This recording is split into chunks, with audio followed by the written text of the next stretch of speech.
Hi students, Assalamu alaikum. Welcome to my class and I hope you all are doing great. And today I am going to teach you the very first topic of the chapter, namely Contemporary South Asia, which is chapter number 5th of your book. And in this topic we are going to discuss the democratic process and military rule in the Pakistan. Let's have a look at the political history of the Pakistan. 1947 से अगर हम study करेंगे, अगर हम देखेंगे political history of Pakistan from 1947, आपको पता है कि 1947 से पहले ये एक ब्रिटिश कॉलोनी थी, तो सेपरेट पाकिस्तान नहीं था, एक सब कॉन्टिनेंट का पार्ट था, इंडिया के साथ ही था। तो 1947 के बाद इसकी पॉलिटिकल हिस्ट्री अगर हम देखेंगे, 1947 में इसको इंडिपेंडेंस मिली और इंडिपेंडेंस मिलने के बाद ही जो अली मोहम्मद जिन्ना थे, he was made the first governor general of Pakistan. और इन्होंने ये ऑफिस कब तक होल्ड किया? After 1949 and in 1949 he died और 1949 में उसकी डेथ हो गई। एंड लियाकत अली खान को प्राइम मिनिस्टर बनाया गया and he held office up to 1951। तो वो ऑफिस में कब तक रहे? 1951 में। तो इस दौर इनकी जो गवर्नमेंट थी, इनके दौर में ऐसे क्या डेवलपमेंट्स हो गए, ऐसे क्या रीजंस रहे जिन्होंने जो पॉलिटिकल सिस्टम उनको डेवलप करना था, वो पॉलिटिकल सिस्टम उस तरह से एक स्टेबल पॉलिटिकल सिस्टम वो डेवलप नहीं कर पाए। हाँ, जो लियाकत अली खान या जिन्ना, दोनों ने बहुत कोशिश की थी कि जो पाकिस्तान का जो गवर्नमेंट होगी बहुत स्टेबल गवर्नमेंट होनी चाहिए, उन्होंने बहुत सारे ऐसे प्रोसेसेस इनिशिएट किए जो उन्हें लगा कि एक स्टेबल गवर्नमेंट बनाने के लिए ज़रूरी है, या गवर्नमेंट को एफिशिएंटली गवर्न करने के लिए ज़रूरी है। लियाकत अली ने जो कॉन्स्टिट्यूशन फॉर्मेशन की प्रोसेस भी इनिशिएट की थी, वो लियाकत अली ने ही की थी और उन्होंने ऑब्जेक्टिव रेजोल्यूशन भी प्रेजेंट किया था इन लेजिस्लेटिव असेंबली में।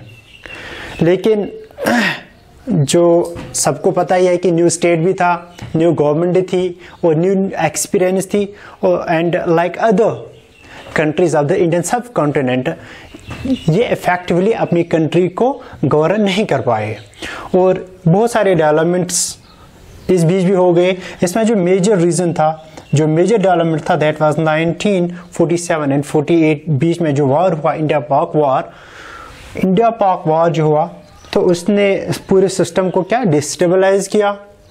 और साथ साथ में क्या हुआ, जो जिन्ना थे उन्होंने उर्दू लैंग्वेज जो है उसको ऑफिशियल लैंग्वेज करार दिया।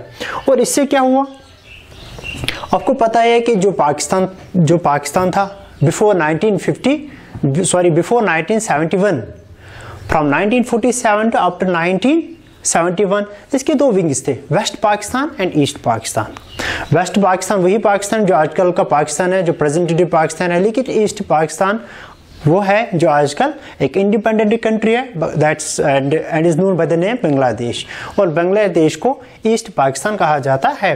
क्या हुआ, जब अली मोहम्मद जिन्ना ने उर्दू लैंग्वेज को ऑफिशियल लैंग्वेज का स्टेटस दिया, तो ये लोगों को अच्छा नहीं लगा, जो ईस्ट पाकिस्तान में रहते थे उनको अच्छा नहीं लगा, क्योंकि वहाँ पे जो लैंग्वेज थी, जो उनकी पॉपुलर लैंग्वेज थी, दैट वाज मोस्टली और that was popularly spoken in the East Pakistan was Bengali.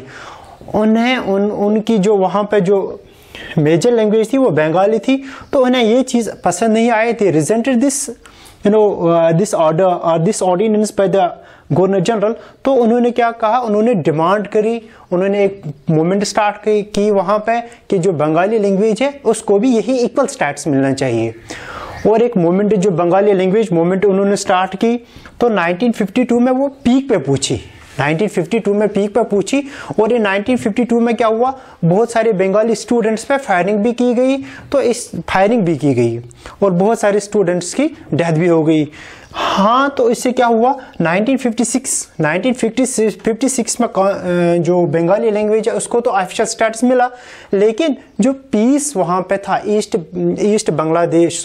Pakistan जो आजकल बांग्लादेश है, उसमें वहाँ पे जो पीस था और जो हारमोनी थी वहां पे लोगों में, उसको बहुत ही बड़ा सेटबैक मिला। हाँ, मानते हैं कि 1956 में उसको कॉन्स्टिट्यूशनल स्टेटस मिला, इनकी जो लैंग्वेज थी बंगाली लैंग्वेज, उसको ऑफिशियल स्टेटस मिला, equal status to that of the Urdu language, but the harmony and peace in the East Pakistan was shaken. तो यही भी एक रीजन बन जाता है कि जो पॉलिटिकल स्टेबिलिटी थी वो कहीं ना कहीं इस रीजन से भी क्या होगी, डिस्टेबलाइज हो गई। और इसके अलावा मैंने और एक रीजन यहाँ पे लिखा है कि जो कमांडर इन चीफ्स थे, जो आर्मी के चीफ थे, कमांडर इन चीफ थे, जो नेवी के कमांडर इन चीफ थे, और जो एयर फोर्स के कमांडर इन चीफ थे। मैंने AAN लिखा है, ए stands for army, air force and navy. जो नेवल फोर्स है, एयर फोर्स, आर्मी और नेवल फोर्स है, इनके जो कमांडर इन चीफ्स थे, जो भी ऑर्डर्स उनको दिए जा रहे थे अली मोहम्मद जिन्ना द्वारा, उन्होंने इन ऑर्डर्स को रिफ्यूज किया, उन्होंने इन ऑर्डर्स को एक्सेप्ट नहीं किया। और रीजन क्या रहा, जो चीफ्स थे they belong to the British, they were British citizens and were serving as the chiefs in Indian army. That means Indian army पहले 1947 में इंडियन आर्मी, लेकिन उसके बाद अब जो पाकिस्तान की आर्मी थे, अब यहाँ पे इनको चीफ्स बनाए गए।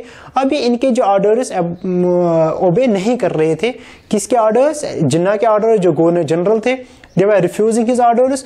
और ये क्या बोल रहे, इनका बोलना क्या था, इनके रीजंस क्या थे, इनका बोलना यही था कि जो गवर्नर जनरल जो है उसको तो ब्रिटिश क्राउन ने अपॉइंट किया है, so he represents the British crown here, तो वो इसी के एजेंट है, और हमें भी ब्रिटिश क्राउन ने ही अपॉइंट किया है, तो why should we abide by his orders, हमें भी उसी ने अपॉइंट किया है, तो हमें उसी को जवाब देना होगा, हमें उन्हीं के जो ऑर्डर्स है उसी को फॉलो करना होगा, हम इनके ऑर्डर्स को क्यों फॉलो करेंगे। तो ये भी रीजंस रहे कि जिसकी वजह से ये एक स्टेबल एडमिनिस्ट्रेटिव और पॉलिटिकल सिस्टम यहाँ पर क्या एस्टेब्लिश नहीं कर पाए। और जब 1949 में अब जब डेथ हो गई किसकी, गवर्नर जनरल अली मोहम्मद जिन्ना की डेथ हो गई, तो कहा जाता है कि यहाँ पे जो माइनॉरिटी थे, जो रिलीजियस माइनॉरिटी थे, यहाँ से उनकी सफरिंग जो ना हार्डशिप स्टार्ट हो गई। ऐसा कहा जाता है जो जमात उलमा है उन्होंने जिन मिलिटेंट्स को सपोर्ट किया और उन मिलिटेंट्स ने इनको हरास करना शुरू किया, and they were compelling them to change their religion, ऐसा भी कहा जाता है 1949। और by late 1949 and early 1950, late 1949 and early 1940 ये रिलीजियस माइनॉरिटीज क्या हुआ, रिलीजियस माइनॉरिटीज उन्होंने हरास करना शुरू किया। और जो लास्ट में जो 1950 में जो लियाकत और नेहरू पैक्ट भी हुआ 1950 में, और ये जो रिलीजियस माइनॉरिटीज बाद में उस पैक्ट का हिस्सा भी रहा कि उसमें भी ये कहा गया कि जो बॉर्डर्स अक्रॉस जो माइनॉरिटीज है तो उनको हमें हरास नहीं करना चाहिए। तो बाद में लियाकत और जो नेहरू का पैक्ट हुआ 1950 उसका भी हिस्सा रहे।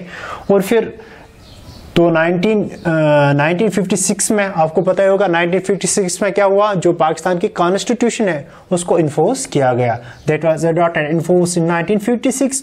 और 1956 में कॉन्स्टिट्यूशन के इन्फोर्स करने से क्या हुआ, जो डोमिनेंट स्टेटस था पाकिस्तान का वो तो खत्म हो गया। उससे पहले तो यहाँ पे जो क्वीन थी पाकिस्तान की एलिजाबेथ, उसको चेंज किया गया, उसकी डिजाइनेशन को चेंज किया गया by the president. Governor general का ऑफिस जो था उसको एबॉलिश किया गया और क्वीन का ऑफिस जो था उसको रिप्लेस किया गया किसने, प्रेसिडेंट को। और 1949 से लेकर 1958 तक जो सिकंदर मिर्जा, मैंने यहाँ पे लिखा है, was the governor general of the Pakistan who followed Ali Mohammad Jinnah. 1949 जब अली मोहम्मद जिन्ना की डेथ हो गई, आफ्टर 1956 तक ये गवर्नर जनरल रहे। और 1956 में जब कॉन्स्टिट्यूशन को अडॉप्ट किया गया, इस मिर्जा को फर्स्ट प्रेसिडेंट ऑफ इंडिया बनाया गया, फर्स्ट प्रेसिडेंट ऑफ पाकिस्तान बनाया गया। अब मिर्जा को जब फर्स्ट प्रेसिडेंट बनाया गया तो इसका जो रेंज रहा कब से, 1949 से आफ्टर 1949 अप टू आफ्टर 1958 इस दौर में गवर्नर जनरल रहे। आफ्टर 1949 से 1956 तक ये गवर्नर जनरल रहे। उसके बाद 1956 to 1958 ये प्रेसिडेंट रहे पाकिस्तान के। और इस पूरे दौर में दैट मीन्स फ्रॉम 1949 आफ्टर 1958 इसने ऑलमोस्ट क्या किया, जो पॉलिटिकल एग्जेक्टिव था उस पर इंटरफेयर किया। और इतना ही नहीं, इसने पूरे सिस्टम को डिस्टेबलाइज किया। ऑलमोस्ट 7 PM को इसने इस पूरे दौर में, इस पूरे रिजीम में, इस पूरे पीरियड में डिसमिस किया। जो लास्ट वन था वो इसी की पार्टी का था, that was the Feroz Shah. और इस फेरोज शाह जो PM थे इस टाइम के, तो इसने भी क्या किया, इस फेरोज शाह को भी इसने डिसमिस किया। और in 1958 में फेरोज शाह को डिसमिस किया। He was last among the seventh, that means he was the 7th PM to be dismissed by the Sikandar Mirza। और इसको डिसमिस किया, तो इसने इसको डिसमिस किया और क्या किया, जो कॉन्स्टिट्यूशन बनाई गई थी 1956 में उसको भी एब्रिगेट किया और मार्शल लॉ को इम्पोज किया। और जो अयूब खान थे, जो आर्मी के जनरल थे, तो उसी के अंडर इस मार्शल लॉ को एक्चुअली इम्पोज किया गया। एक्चुअल रीजन क्या रहा इसके पीछे, इसने क्यों ये सब किया, एब्रोगेट क्यों किया कॉन्स्टिट्यूशन को, अच्छा PM को क्यों इसने डिसमिस किया, रीजंस क्या थे? रीजंस यही थे कि उसने यहाँ तक जो पॉलिटिकल इंस्टेबिलिटी क्रिएट की थी, ऐसे लगा कि नहीं, जो अनड्यू इंटरफियर भी उसने किया था पॉलिटिकल सिस्टम में, उसे लगा कि मुझे फिर से इलेक्ट करना नामुमकिन है, कि मैं इलेक्ट फिर से नहीं हो सकता। तो इसलिए उसने अल्टरनेटिव ऑप्शन ढूंढा। अल्टरनेटिव ऑप्शन क्या था कि पूरे सिस्टम को खत्म कर लेंगे और मैं खुद ही एक डिक्टेटर बन जाऊंगा, तो फिर पूरा का जो सिस्टम है वो मेरे हाथ में ही रहेगा। लेकिन क्या हुआ, अपोजिट हुआ। उसने ये सब चीजें की। उसने अयूब खान को क्या किया, अयूब खान जो आर्मी के चीफ थे, उसको इसने जो राइट्स भी हुए थे, इस दौरान राइट्स भी चल रहे थे, मैंने अभी भी बोला, जो राइट्स चल रहे थे ईस्ट में भी और वेस्ट में भी राइट्स चल रहे थे, वो राइट्स भी कंट्रोल नहीं हो पा रहे थे। उसने आर्मी को बोला कि आप राइट्स को कंट्रोल करने में मुझे आप हेल्प कर लीजिए। एक्चुअली ये एक रीजन ही था, ये एक दिखावे के लिए वाला रीजन उन्होंने सेट किया था। जो मेन मोटिव था वही यही था कि उसको क्या करना था, अपना ऑफिस जो है वो कंटिन्यू करना था। लेकिन क्या हुआ, हाँ, जो अयूब खान थे ये कुछ टाइम के लिए, बहुत ही कम टाइम के लिए, बहुत ही कम समय के लिए PM भी रहे, PM भी बन गए। PM बनने के बाद जो ये थे सिकंदर मिर्जा, इन दोनों के बीच जो रिलेशन थी वो खराब हो गई। दैट मीन्स जो मिलिट्री गवर्नमेंट और सिविल गवर्नमेंट है लेड बाय द प्रेसिडेंट, जो प्रेसिडेंट और अयूब खान के बीच क्या जो रिलेशंस थे वो खराब होते गए, चले गए। और फाइनली अयूब खान ने क्या किया, मिर्जा को डिसमिस किया एंड खुद ही प्रेसिडेंट बन गए 1958 में। और उन्होंने क्या किया, इस मिलिट्री कू के जरिए, that means military take over किया किसको, प्रेसिडेंट ऑफिस पर, जो इस टाइम गवर्नमेंट चला रहा था, प्रेसिडेंट ऑफिस पर, और खुद ही प्रेसिडेंट ऑफिस बन के उसको डिसमिस करके सिकंदर को डिसमिस किया। और ये फिर लगातार चलता रहा ये सिलसिला का अप टू 1969। अब ऑफिस में, प्रेसिडेंट ऑफिस में कौन है, अब प्रेसिडेंट ऑफिस में अयूब खान चले गए। और अयूब खान ने क्या किया, इन 1965 तक वो एक डिक्टेटर रहे। इन 1965 तक वो डिक्टेटर रहे और इन 1965 के बाद वो इलेक्टेड प्रेसिडेंट बन गए। और 1965 में इलेक्शंस हेल्ड गए अप टू, और वो फिर इलेक्टेड प्रेसिडेंट बने अप टू 1969। और 1969 में उन्होंने रिजाइन किया अपने ऑफिस से। और इन बिटवीन दिस 1965 एंड 1958 क्या हुआ, 1962 में उन्होंने एक कॉन्स्टिट्यूशन बनाई। पहले जो कॉन्स्टिट्यूशन 1956 में बनाई गई थी कॉन्स्टिट्यूटिव असेंबली द्वारा, उस कॉन्स्टिट्यूशन को एब्रोगेट किया गया। किसने किया, सिकंदर ने। अब इस अयूब खान ने नई कॉन्स्टिट्यूशन बनाई, कब, 1962 में। और उस कॉन्स्टिट्यूशन ने क्या किया, उस कॉन्स्टिट्यूशन ने जो PM का ऑफिस था उसको कंप्लीटली डिसॉल्व किया। उसने क्या किया, PM के ऑफिस को कंप्लीटली डिसॉल्व किया अप टू 97। मैंने यहां पे लिखा है, formed the new constitution in 1962 which completely dissolved the office of the which completely dissolved PM office till 1970 और ये ऑफिस फिर डिसॉल्व रहा 70 तक। और फिर मैंने आगे भी लिखा यहाँ पे, जो हम लेटर ऑन डिस्कस करेंगे पीएम के जो ऑफिस था वो कब रिवाइव किया गया, किस पीरियड में उसको सस्पेंड किया गया। और 1996 तक अयूब खान प्रेसिडेंट रहे और 1969 में उससे क्या लगा, उसने रिजाइन दिया। और रिजाइन क्यों उसने दिया, रिजाइन क्यों अपने ऑफिस से क्यों किया, क्योंकि कुछ मूवमेंट्स वहां पे चलाए गए वेस्ट पाकिस्तान में भी और ईस्ट पाकिस्तान में भी। वेस्ट पाकिस्तान में 1967 में जो मूवमेंट चलाई गई जुल्फ़िकार अली भुट्टो ने चलाई, जो वहाँ पे ऐसे कहा जाता है कि जो इन्फ्लेशन बढ़ रही थी, जो फूड आइटम्स थे उनके जो प्राइसेस वो हाइक हो गए थे, तो उन्होंने उसी के खिलाफ एक मूवमेंट चलाई। 1967 में उन्होंने उसको मूवमेंट को स्टार्ट किया और जो प्रेसिडेंट अयूब खान थे वो उसको सप्रेस नहीं कर पाए। और जो ईस्ट पाकिस्तान था वहाँ पर भी एक मूवमेंट चल रही थी, 1969 में उसको शुरू किया गया और that movement was led by Mujibur Rahman. लेकिन इस मूवमेंट जो ईस्ट पाकिस्तान में चल रही थी उस मूवमेंट में उनकी डिमांड क्या रही, डिमांड ये रही कि हमें ऑटोनॉमी मिलनी चाहिए। आपको याद ही होगा जो 5 पॉइंट्स उसने थ्योरी दी थी, तो उसमें उन्होंने खाली ये ज़्यादा डिमांड क्या की थी कि ऑटोनॉमी हमें चाहिए। तो ये मूवमेंट्स वो सप्रेस नहीं कर पाया, तो इन चीज़ों को सप्रेस न करने की वजह से उन्होंने बाद में रिज़ाइन ही किया। और क्या रिज़ाइन किया, वो जो याह्या खान थे उनको इनवाइट किया। याह्या खान उस टाइम के आर्मी के जनरल थे, याह्या खान को इनवाइट किया कि वो इम्पोज मार्शल लॉ करे। और याह्या खान ने आके प्रेसिडेंट ऑफिस संभाला और मार्शल लॉ इम्पोज किया। तो उन्होंने जो अयूब खान ने कॉन्स्टिट्यूशन बनाई थी, अयूब खान और अयूब खान की कैबिनेट ने कॉन्स्टिट्यूशन बनाए थे 1962 में, जो उस कॉन्स्टिट्यूशन को सस्पेंड किया।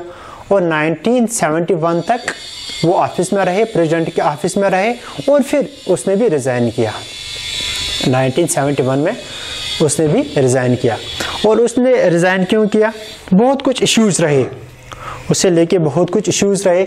जैसे कि 1970 में जो इलेक्शंस हुए थे, जो मुजीबुर रहमान था, उन्होंने एक ओवरवेलमिंग मेजॉरिटी से इलेक्शन जीता था, लेकिन इन्होंने 3 साल तक उसको पावर ट्रांसफ़र नहीं किया।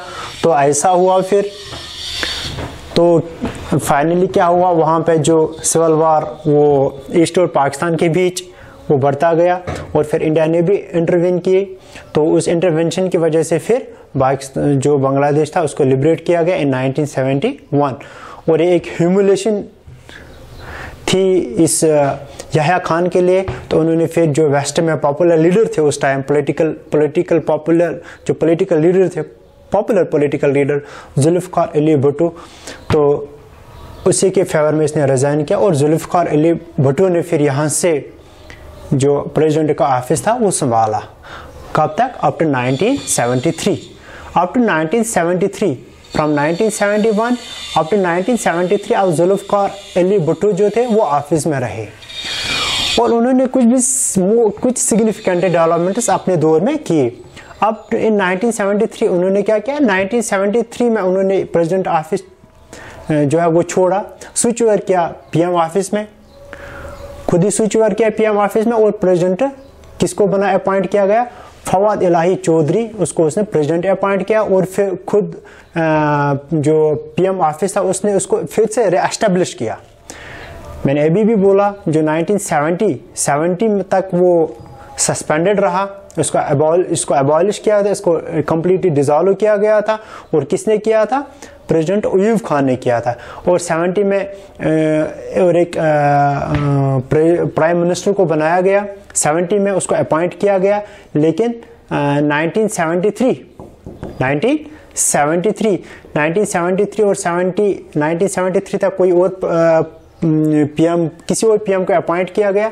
लेकिन 1973 में क्या हुआ, 1973 में जो जुल्फ़िकार अली भुट्टो थे, जो प्रेसिडेंट थे उस समय के, उन्होंने उस ऑफिस को छोड़ा और जो प्राइम मिनिस्टर का ऑफिस था उसी को संभाला। और जो प्रेसिडेंट का ऑफिस था उसमें फवाद इलाही चौधरी को सिलेक्ट किया, चौधरी को अपॉइंट किया। और पीएम बनने के बाद उन्होंने क्या किया, उन्होंने एक नई कॉन्स्टिट्यूशन बनाई। उन्होंने एक नई जो आजकल की प्रेजेंट कॉन्स्टिट्यूशन है पाकिस्तान की, वो उन्होंने 1973 में बनाई। और उस नई कॉन्स्टिट्यूशन से उसने क्या किया, जो पाकिस्तान था उसको उन्होंने एक नया पाकिस्तान बनाया, जिसका नाम एक्चुअली उन्होंने इसको फेडरल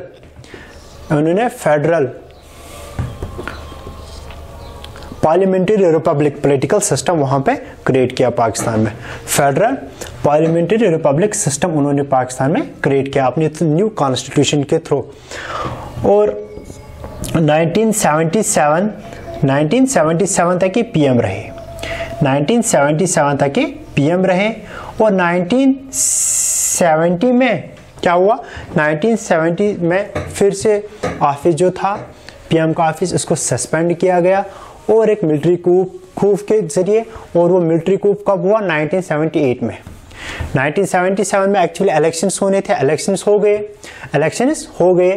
अब 1978 में फिर से एक पीएम, फिर से किसी और पीएम को बनाना था, लेकिन क्या हुआ, 1988 में और एक मिलिट्री कू हो गया। और उस military Koo was actually led by the Ziaul हक, जो उस टाइम के आर्मी के जनरल थे।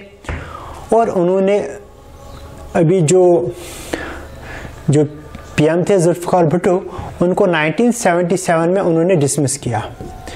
किसने डिसमिस किया, जियाउल हक जो प्रेसिडेंट बन गए 1978 में थ्रू मिलिट्री कू, उन्होंने इसको डिसमिस किया।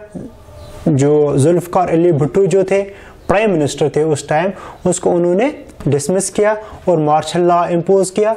और जो कॉन्स्टिट्यूशन इन्होंने बनाई थी वो भी उन्होंने सस्पेंड किया।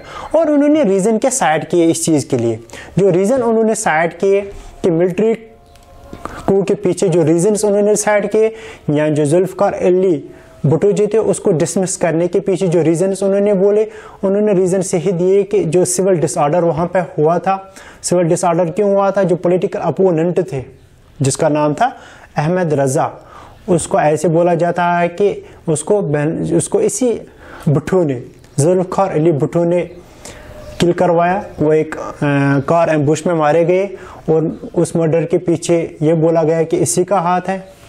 तो और जो 1977 के इलेक्शंस हुए थे तो ये भी रीजन डिसाइड किए गए कि इसमें इन्होंने एक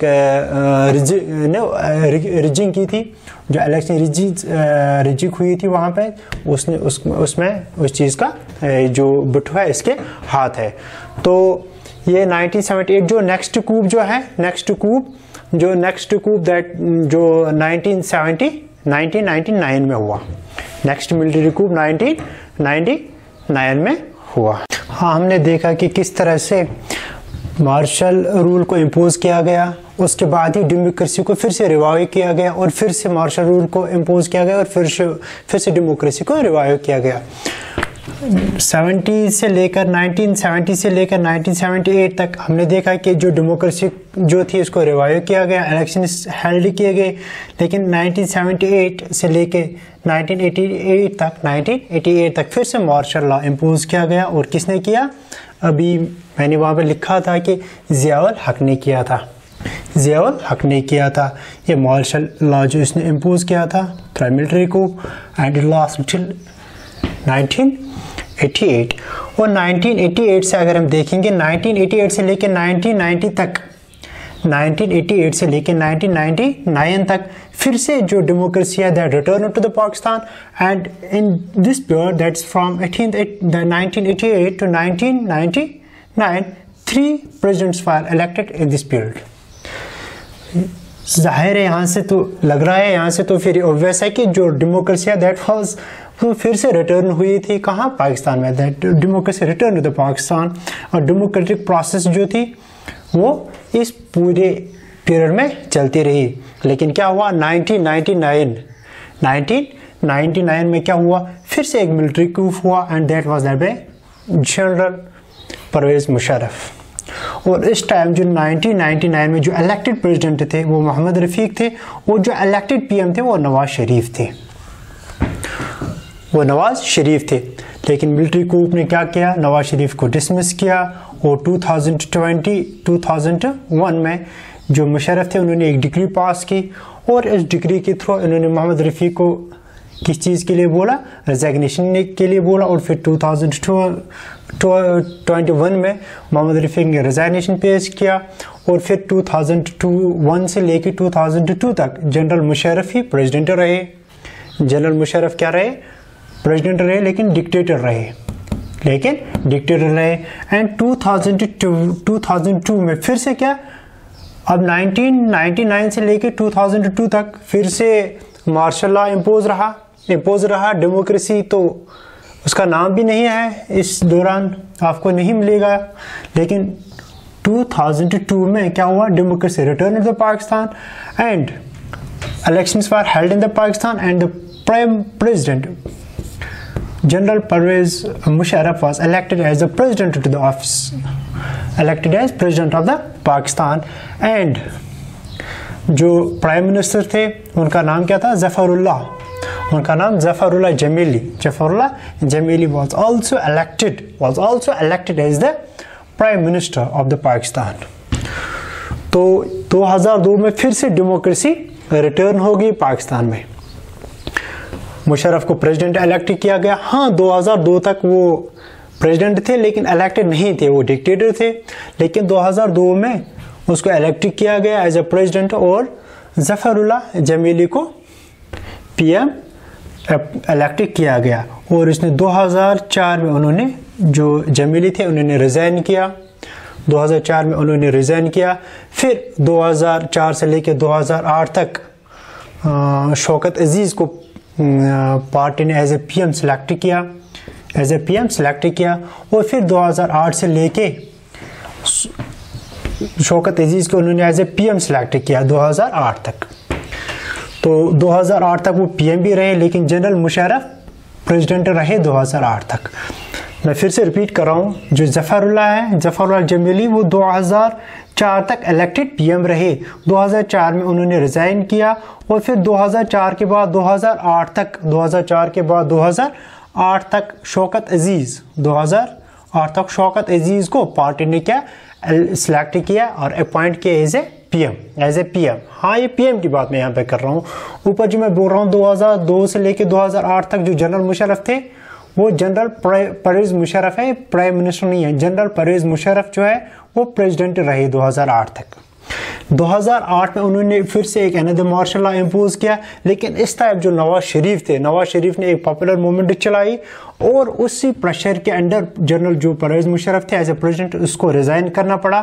तो उन्होंने रिजाइन किया, otherwise he could have been impeached in the parliament. To prevent the impeachment, he tendered his resignation. तो 2008 में उन्होंने रिजाइन किया। और फिर 2008 में in late 2008 जब इलेक्शंस हेल्ड किए गए, 2008 में जब इलेक्शंस हेल्ड किए गए, जो जिलानी को प्राइम मिनिस्टर इलेक्ट किया गया।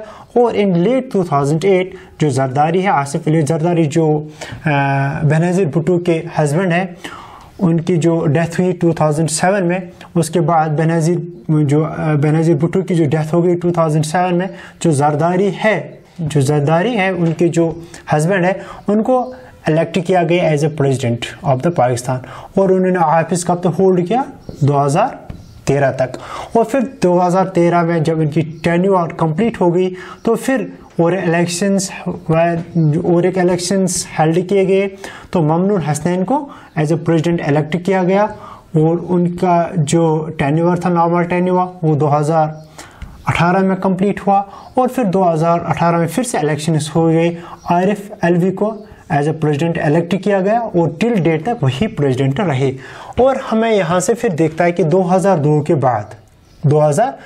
के बाद जो डेमोक्रेसी है, हाँ 2007 में कुछ टाइम के लिए मार्शल लॉ ने डेमोक्रेटिक प्रोसेस जो हो रही थी, फिर से यहाँ पे जो रिवाइव हो रही थी, इस मार्शल लॉ ने 2007 में उसको थोड़ा बहुत डिस्टर्ब किया, लेकिन ज़्यादा हद तक इम्पैक्ट नहीं कर पाई।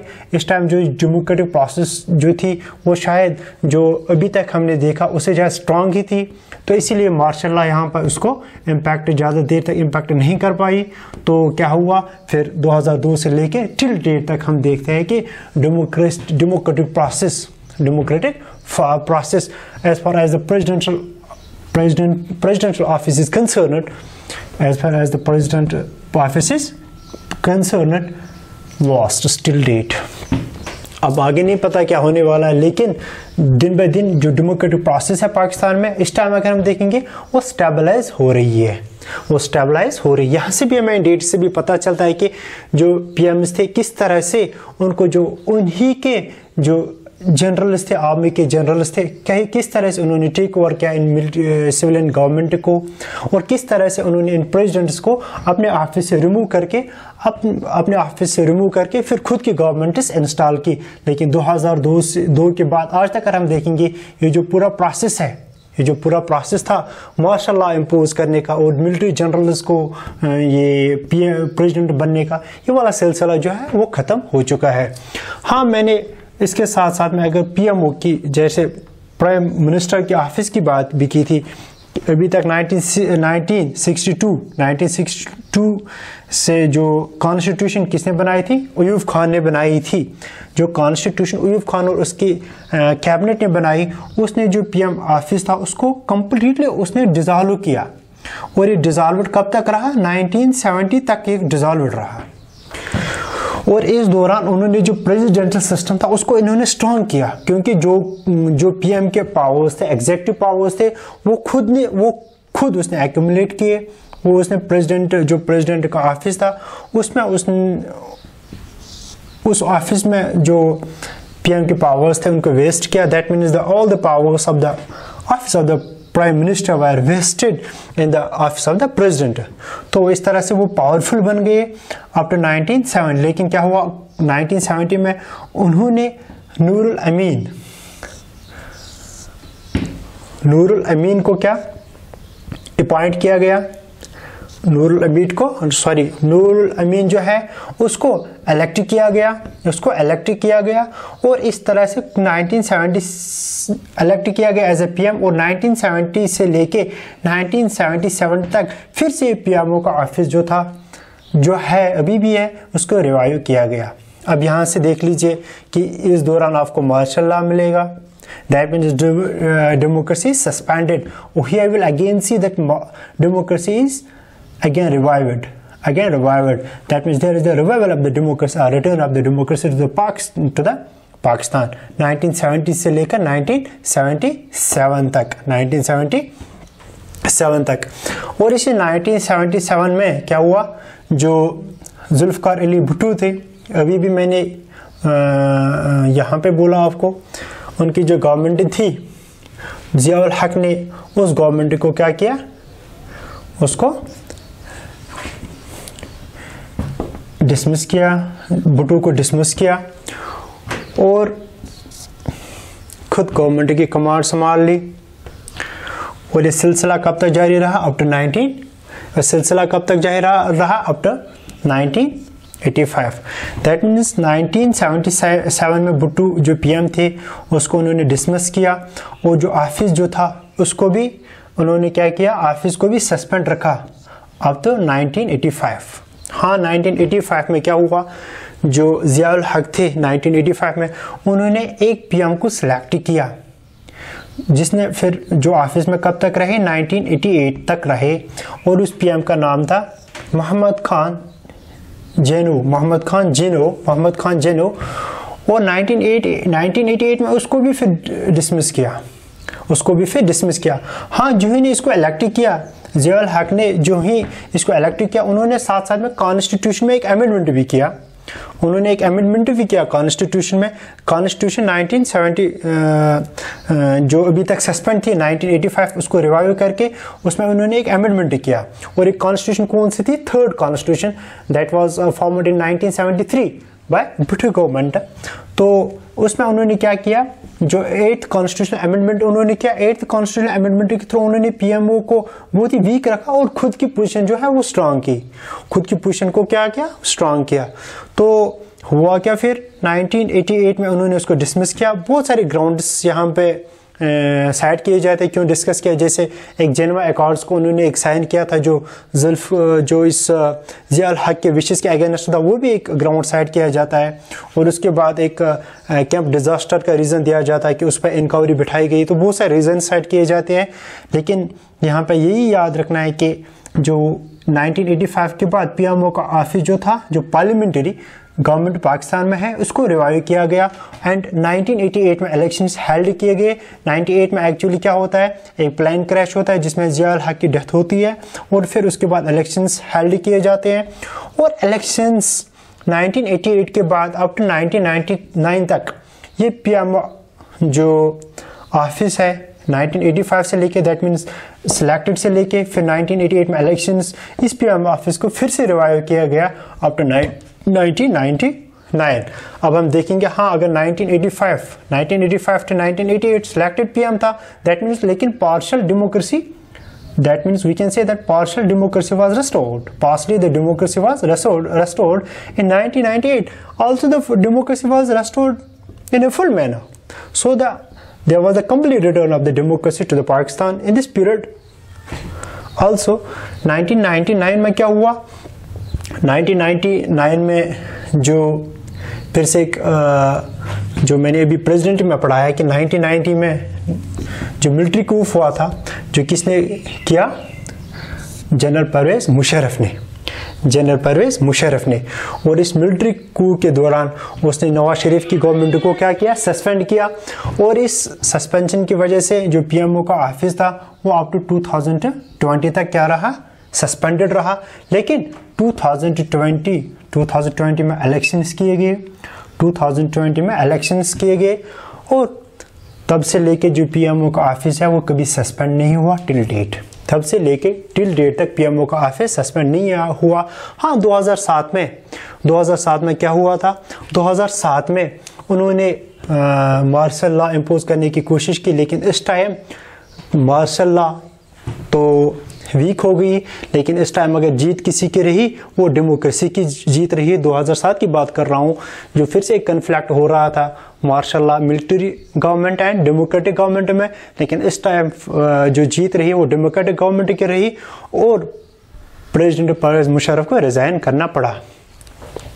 हाँ 2004 में कुछ अमेंडमेंट्स किए गए।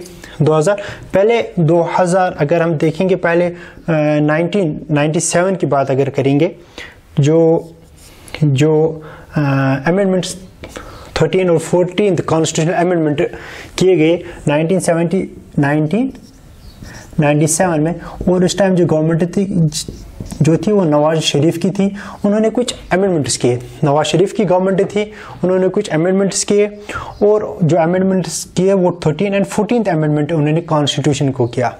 और किस वाली कॉन्स्टिट्यूशन को किया, जो लास्ट वन थी थर्ड कॉन्स्टिट्यूशन। और उस कॉन्स्टिट्यूशन में उन्होंने क्या किया, उन्होंने जो पावर्स प्रेसिडेंट को मिले थे to dissolve the national assembly and dismiss the prime minister, वो पावर उसको प्रेसिडेंट से छीना गया। और फिर जाके और एक अमेंडमेंट 2004 में किया गया और उस 2004 में जो अमेंडमेंट किया गया उस अमेंडमेंट में क्या किया गया, उस अमेंडमेंट में जो प्रेसिडेंट को पार्शियल पावर्स दिए गए। That means president national assembly को डिसॉल्व कर सकता था, नेशनल असेंबली को डिसॉल्व कर सकता, but that decision was subject to judicial review, जो इससे पहले नहीं था। तो ये 16th वाला अमेंडमेंट था। लेकिन 2010 में और एक अमेंडमेंट किया गया पाकिस्तान की कॉन्स्टिट्यूशन को एंड उस अमेंडमेंट ने जो 17th कॉन्स्टिट्यूशन अमेंडमेंट था उस अमेंडमेंट ने 16th कॉन्स्टिट्यूशन अमेंडमेंट को रिपील किया। और 16th कॉन्स्टिट्यूशन में मैंने अभी यहाँ भी लिखा है कि उसमें पार्शियल पावर्स दिए गए थे प्रेसिडेंट को regarding the dissolution of the national assembly and dismissal of the prime minister. लेकिन इसने इसको रिपील किया गया और इससे क्या हुआ, इससे पार्लियामेंट्री डेमोक्रेसी या जो पार्लियामेंट्री पॉलिटिकल सिस्टम है उसको स्ट्रांग किया गया। जो 2008 में अगर हम देखेंगे 2008 में जो इलेक्शंस हो गए, 2008 में जब परवेज मुशर्रफ ने रिजाइन किया उसके बाद जो उस टाइम के इलेक्शंस हो गए, उस टाइम जो पीएम जिसको इलेक्ट किया गया हिज नेम वाज जिलानी, उसका नाम जो है जिलानी था। वो जिलानी प्राइम मिनिस्टर बनाया गया। हाँ, 2012 में इसको भी डिस्क्वालीफाई किया गया, लेकिन इस टाइम इसको डिस्क्वालीफाई पाकिस्तान की सुप्रीम कोर्ट ने किया, not any of the president of the Pakistan. इस टाइम इसकी जो डिस्क्वालिफिकेशन थी वो किसने, इसको परमानेंटली डिस्क्वालीफाई किया गया। और परमानेंटली इसको डिस्क्वालीफाई किसने किया, इसको परमानेंटली डिस्क्वालीफाई सुप्रीम कोर्ट ने किया। तो फिर एक प्रेसिडेंट वहां, फिर एक प्राइम मिनिस्टर 2013 तक रहे। और फिर 2013 में और एक इलेक्शन होता है, जिसमें फिर से नवाज शरीफ की गवर्नमेंट बन जाती है। यहाँ पे जो कोalition गवर्नमेंट बनाई गई, हंग पार्लियामेंट था, फिर कोalition गवर्नमेंट बनाई गई। लेकिन जो 2008 में गवर्नमेंट बनाई गई, ये पाकिस्तान की फर्स्ट गवर्नमेंट थी जिन्होंने सक्सेसफुली, फर्स्ट डेमोक्रेटिक गवर्नमेंट और फर्स्ट इलेक्टेड गवर्नमेंट थी जिन्होंने सक्सेसफुली अपने 5 साल कंप्लीट किए। First government in the Pakistan जिसने 5 साल सक्सेसफुली कंप्लीट किए गए। और फिर 2013 में जो नेक्स्ट इलेक्शन हुआ जिसमें नवाज शरीफ की गवर्नमेंट बनाई गई। और ये फर्स्ट वो एपिसोड था, वो इवेंट था जिसमें successfully without the involvement of military और any of the military general की पावर को ट्रांसफर किया गया एक इलेक्टेड गवर्नमेंट से लेके दूसरा इलेक्टेड गवर्नमेंट तक। अभी तक हमने देखा जो भी गवर्नमेंट्स बनाए गए, जब उनको पावर ट्रांसफर करना होता था एक गवर्नमेंट से लेकर दूसरे गवर्नमेंट तक, कहीं ना कहीं मिलिट्री जनरल्स या मिलिट्री जनरल्स इन्वॉल्व थे, या तो मिलिट्री कू से ही टेक ओवर किया करते थे या किसी और रीजन से वो इन्वॉल्व रहते थे। लेकिन यहाँ पे क्या हुआ, यहाँ पे ऐसा कुछ नहीं हुआ। The power was successfully transferred by one elected government to another elected government। और 2013 से लेके 2017 में क्या हुआ, 2017 में नवाज शरीफ को डिस्क्वालीफाई किया गया और करप्शन चार्ज जो अभी भी उसके खिलाफ चलाए जा रहे हैं। आपने देखा होगा कि आजकल जो इमरान खान की गवर्नमेंट है तो वो करप्शन के पीछे पड़ी है। तो जो करप्टेड पीपल थे उनके हुकूक जो पाकिस्तान की गवर्नमेंट में उनके पीछे पड़े हैं कि रिसेंटली 2 दिन पहले जो हाई कोर्ट ने उसका जो प्रॉपर्टी उसकी जो सीज होनी है उसकी प्रॉपर्टी, उसने इसके अगेंस्ट प्ले फाइल किया था, लेकिन वो हाई कोर्ट ने डिसमिस किया।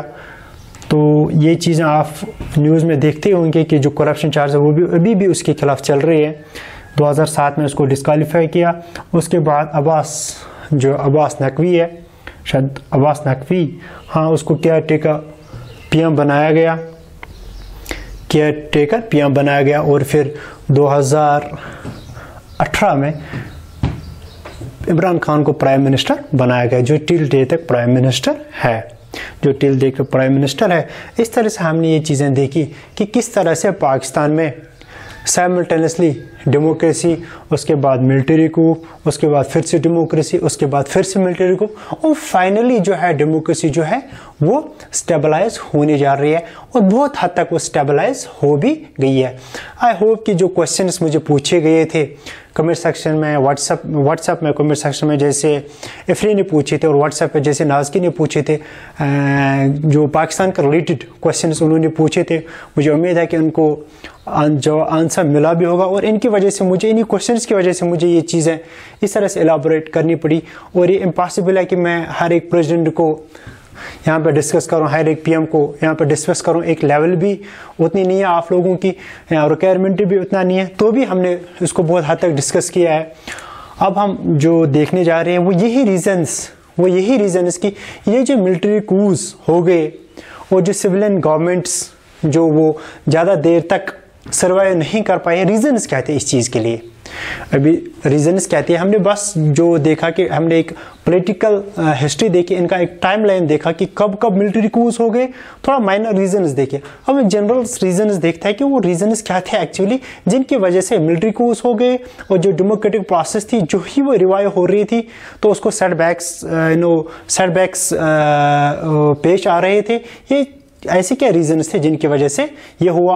और फिर से जो 2003 के बाद जो डेमोक्रेसी अब रिवाइव हो रही है वहां पर बहुत हद तक हो भी चुकी है, स्टेबलाइज हो भी चुकी है, उसके लिए क्या रीजन्स है, लेट्स सी। अब जो रीजन्स है जो रीजंस है, जिसकी जो मेन रीजंस रहे जिसके पीछे, मिलिट्री कूज के पीछे, या जिन रीजंस की वजह से जो डेमोक्रेटिक प्रोसेस थी वो स्टेबलाइज नहीं हो पा रही, वो रीजंस मैंने यहाँ पे लिखे, आप बोर्ड पे देख सकते हैं। जो फर्स्ट रीजन है that is the social dominance of army, land owners and religious and religion.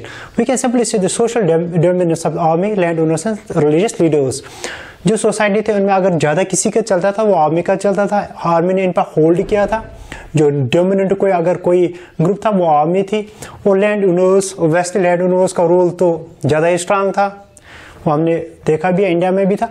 और रिलीजियस लीडर्स जो थे उनका सोसाइटी में बहुत ज़्यादा चलता था। जो न्यू कॉन्स्टिट्यूशन थी 1973 में जो बनी है, अगर उसमें सक्सेसफुल रीजंस देखेंगे, अगर वो सक्सेसफुल अभी तक क्यों है, क्योंकि उसमें बहुत सारे अगर हम देखेंगे बहुत सारे लॉज जो कुरान और सुन्नत से लिए गए हैं।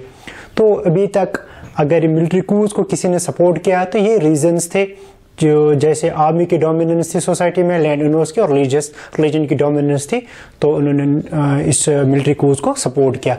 और सेकंड जो है इंडिया पाक कॉन्फ्लिक्ट्स। इंडियन पाक कॉन्फ्लिक्ट्स जो हो गए इस दौरान, उन्होंने भी क्या जो मिलिट्री है उसको बहुत स्ट्रांग किया।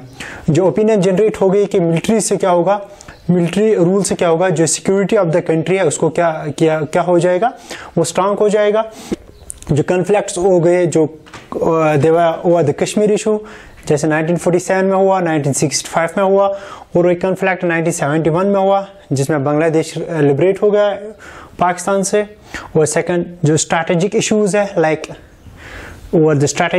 Like Siachen glacier, acquisition of arms, terrorism, and this are the actually, अगर आप आज भी आपको पता ही होगा कि सियाचिन ग्लेशियर पर अगर इंडिया को या पाकिस्तान को ज़्यादातर अगर नुकसान हो रहा है, चाहे वो फाइनेंशियल नुकसान हो रहा है या अगर हम देखेंगे आर्म्स का नुकसान हो रहा है, या जो पर्सनल वहाँ पे डिप्लॉयड किए जाते हैं उनके जो जाने जाते हैं, this is because of this issues. और इस इश्यूज़ की वजह से जो आर्मी है, आर्मी को स्ट्रांग करना ही पड़ता है।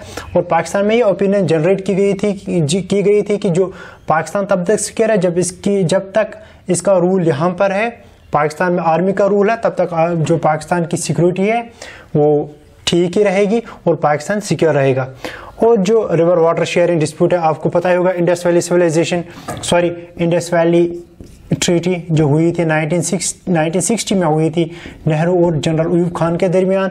और इस ट्रीटी के तहत 6 रिवर जो है, दैट मीन उनमें से 3 रिवर जो ईस्ट फ्लोइंग रिवर्स है, बीच सतलुज एंड रवि, उनके जो वाटर्स है वो इंडिया को दिए गए, और जो वेस्ट फ्लोइंग रिवर्स है जैसे चनाब, झेलम एंड इंडस, वो पाकिस्तान को दिए गए। तो क्योंकि ये जो रिवर्स है जो पाकिस्तान जा रही है वो मोस्टली इंडिया से ही आ रही है, इंडिया में ओरिजिन भी है बहुत सारे रिवर्स का, कुछ चाइना से आ रहे हैं लेकिन इंडिया से ही जाते हैं कहाँ, पाकिस्तान की ओर, इसलिए इन पर भी डिस्प्यूट्स होते हैं। लास्ट टाइम आपको पता ही होगा जब वो पुलवामा अटैक हुआ था, उसके बाद जो इंडिया ने बात की थी जैसे कि इंडस वैली ट्रीटी को हम रिपील करेंगे, और साथ साथ में उन्होंने क्या, जैसे उस टाइम उन्होंने मोस्ट फेवरेट नेशन का जो स्टेटस पाकिस्तान को मिला है, इंडिया ने ये भी बोला था कि उस मोस्ट फेवरेट स्टेटस जो हमने दिया है वो भी हम ख़त्म कर लेंगे। इस तरह से डिस्प्यूट जो है, इन डिस्प्यूट्स ने जो मिलिट्री सपोर्ट था पाकिस्तान में, उनको वो सपोर्ट इन डिस्प्यूट्स की वजह से वो सपोर्ट स्ट्रांग होता जा रहा था। और सर क्रीक डिस्प्यूट, सर क्रीक, ये क्रीक एक एस्टिट्यूरी है जो बॉर्डर बनाती है between the Gujarat state and the Sindh state of Pakistan, Gujarat state of India and Sindh state of Pakistan. ये सर क्रीक जो है it's located in the Rann of Kutch, जो Rann of Kutch western India में आपको मिलेगा, गुजरात स्टेट में मिलेगा। ये मार्शी एरिया है। जो ये क्रीक जो अरबियन सी में जाते हैं, एक बॉर्डर बनाते हैं between the state state Gujarat state of India and the Sindh state of the Pakistan. तो ये भी डिस्प्यूटेड है, इस पर भी डिस्प्यूट चल रहा है। और ये कुछ डिस्प्यूट्स थे जो इंडिया पाक कन्फ्लिक्ट्स थे, और इंडिया पाक कन्फ्लिक्ट्स थे जो मिलिट्री जो रिजीम था या मिलिट्री कू जो हो रहे थे वहाँ पे उनको सपोर्ट किया जा रहा था पाकिस्तान में। और जो प्रो मिलिट्री पर्सनल थे या पार्टीज थे, ग्रुप्स थे, उन्होंने यही बोला कि जो डेमोक्रेसी यहाँ पे है, जो डेमोक्रेसी इंडिया में पाकिस्तान में इंट्रोड्यूस की जा रही है वो ट्रू डेमोक्रेसी नहीं है, वो एंटी डेमोक्रेसी है। जो पॉलिटिकल पार्टीज है वो करप्टेड पार्टीज है and they do the things to promote their own interest then the interest of the state, then the interest of the state means the interest of the Pakistan. तो उन्होंने इन चीज़ों को support किया। उन्होंने क्या बोला, अगर हम इसी डेमोक्रेसी को यहाँ पर रहने देंगे तो इससे जो सिक्योरिटी है पाकिस्तान की वो बहुत वीक होगी। एज ए रिजल्ट क्या हो जाएगा, जिस तरह से अभी तक ब्रिटिश ने कंट्रोल किया तो शायद इंडिया भी या कोई और कंट्री इस पर टेक ओवर कर सकता है। इसलिए हमें क्या करना होगा, इस एंटी डेमोक्रेसी से बेटर यही है कि एंटी डेमोक्रेसी जो उन्होंने बोला था उससे बेटर यही है कि यहाँ पर मिलिट्री रूल रहे और मिलिट्री रूल से एटलीस्ट जो लोग यहाँ के हैं वो से क्या रह सकते हैं। और फर्दर जो बाकी जो काज है, जैसे कि एक्सटर्नल सपोर्ट नहीं मिला था पाकिस्तान में, जो डेमोक्रेटिक गवर्नमेंट्स बनाई जा रही थी उनको एक्सटर्नल सपोर्ट नहीं मिला था। जैसे कि यूएसए और जो वेस्टर्न कंट्रीज, यूएसए और जो बाकी वेस्टर्न कंट्रीज है, बाकी वेस्टर्न कंट्रीज उन्होंने उस टाइम तो मिलिट्री डिक्टेटरशिप को ही सपोर्ट किया। आपने सुना ही होगा जो यूएसए जो है, यूएसए ने बोला था कि कोल्ड वार के दौरान भी मैंने आपको पढ़ाया था कि जो आइडियोलॉजी थी यूएसए की दैट द डेमोक्रेसी और कैपिटलिज्म भी था, लेकिन यहाँ पर डेमोक्रेसी की बात हम कर रहे हैं तो यूएसए का यही कोल्ड वार के दौरान यही प्रोसेस रहे कि जो आइडियोलॉजी ऑफ डेमोक्रेसी है उसको क्या करना है, सेपरेट करना है। और फर्दर यूएसए ने बोला था कि जो उसको एक गॉड के message, the USA is mandated to separate the और expand the message of the God and that message of the God was liberty. Message of the God जो यूएसए को सेपरेट कर रही थी पूरे वर्ल्ड में वो क्या थी, liberty. And liberty was impossible only through democracy. लेकिन यहाँ पे वो मैसेज ऑफ द गॉड उन्होंने तो इग्नोर ही कर दी। यहाँ पे उन्होंने मैसेज ऑफ द, यहाँ पे उन्होंने गॉड को ही फॉरगेट किया, तो इसकी मैसेज की बात ही नहीं है। तो उन्होंने क्या किया, उन्होंने मिलिट्री डिक्टेटरशिप को ही सपोर्ट किया। और इसके पीछे रीजंस क्या रहे कि उन्होंने मिलिट्री डिक्टेटर को सपोर्ट किया। तो उन्होंने मिलिट्री डिक्टेटर को इसीलिए सपोर्ट किया, उन्होंने बोला कि जो मिलिट्री डिक्टेटरशिप है that could preserve their interest, that means interest of US and Western countries could be preserved in West Asia and South Asia, only if the military dictatorship sustains or continues in the Pakistan. And next जो उन्होंने बोला that means threat of the global Islamic terrorism.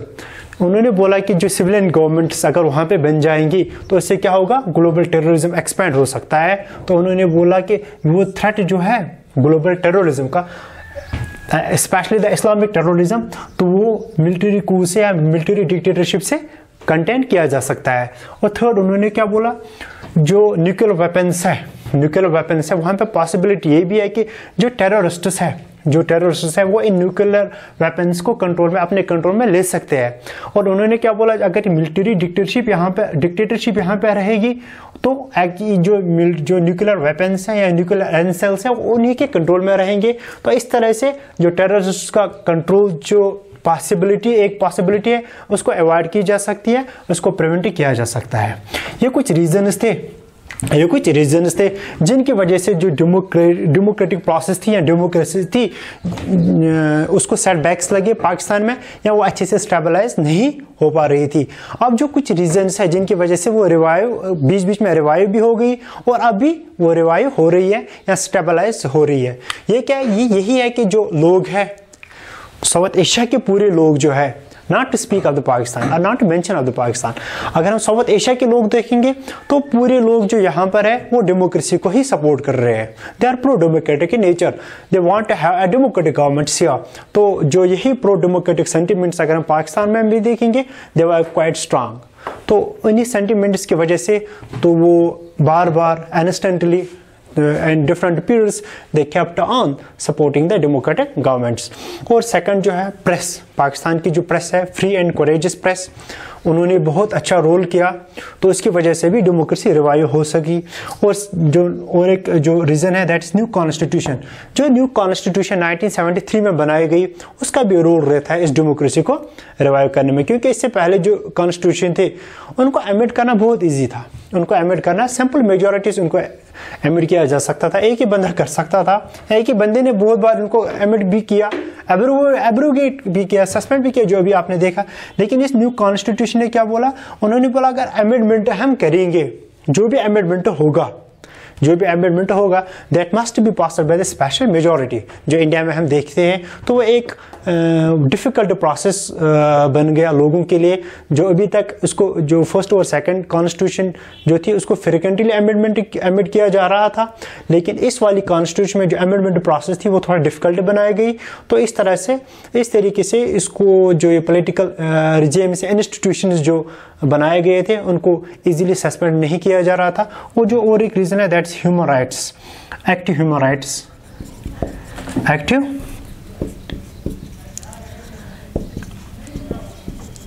Human rights wings. जो human rights wings हैं या जो institutions है वहाँ पे उन्होंने बहुत एक्टिव रोल किया। वो भी रीजंस बने जिनकी वजह से जो डेमोक्रेसी पाकिस्तान में रिवाइव हो पा रही है या हो गई और स्टेबलाइज होती जा रही है दिन ब दिन। तो मुझे उम्मीद है कि सब टॉपिक्स आपको समझ आए होंगे। अगर कोई भी क्वेश्चन है, कोई भी डाउट है, प्लीज़ पूछिएगा। लेकिन जो मैंने यहाँ पर टाइमलाइन दिखाई एज यूजुअल जो हम क्लास में किया करते थे, लेकिन क्लास में हम ज़्यादा एलेबरेट किया करते थे, यहाँ पे ये सब चीज़ें वो इस तरह से इनको एलाबरेट करना इम्पॉसिबल है। बहुत सारे टेक्निकल इश्यूज भी फिर हो जाते हैं, उसके अलावा बहुत सारे इश्यूज है कि इस तरह से हम उसको एलाबरेट नहीं कर सकते। लेकिन फिर भी मैंने कोशिश की कि उसको थोड़ा एलाबरेट करने की। हाँ, अगर कोई डाउट है प्लीज़ आप पूछेगा, जैसे कमेंट्स जिस तरह से आपको लगे कि आसानी होगी पूछने के लिए आप प्लीज़ पूछेगा। मैं कोशिश करूँगा कि उन क्वेश्चंस को जो आपके क्वेश्चंस होंगे उनको एक्यूरेट आंसर्स मिल जाएंगे। Thank you.